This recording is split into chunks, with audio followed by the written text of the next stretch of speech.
Le mot du jour, Mythe. Nissim Sultan. Papa, c'est quoi cette bouteille de lait? Papa, c'est quoi cette bouteille de lait? Papa, comment on fait les bébés? Oups! Cueilli, le père réduit en boule son journal et se lance dans l'explication de la première question. Pub drôlatique, mais qui sait si les mythes ne sont pas nés ainsi, avec le langage? De toute chose, il a toujours bien fallu rendre compte et l'on n'a pas pu se contenter d'ignorer. La science technique et partielle se fait-elle attendre? Le mythe répond de l'observable avec talent. Performatif, il inspire les valeurs, l'identité, notre rapport au monde et même d'ailleurs notre rapport à la science. Nos mythes, invérifiables par nature, ni vrais ni faux, insiste Paul Venn, nous manqueront pourtant quand, in fine, notre connaissance aura tout dit.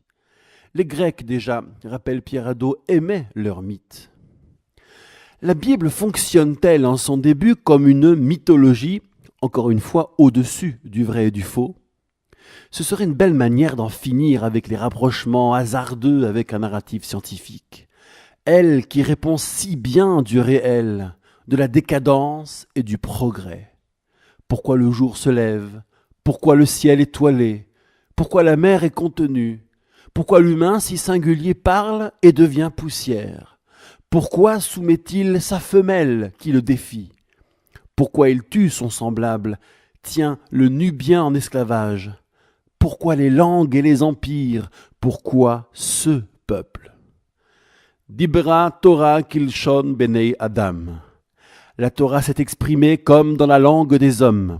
Voilà une clé d'exégèse classique qui prend ici tout son sens. Car la langue des hommes, c'est d'abord le mythe.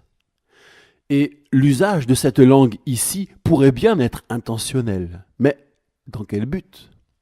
C'est l'excellent Louis Lavelle qui pourrait nous tirer d'affaire à partir de son enquête sur l'épineuse question du recours au mythe chez Platon. Le mythe, dit-il, exprime bien plus qu'une opinion divertissante sur les apparences. Il séduit les foules là où le raisonnement n'a jamais converti personne. Il nous tourne vers le bien confondu avec la vérité suprême.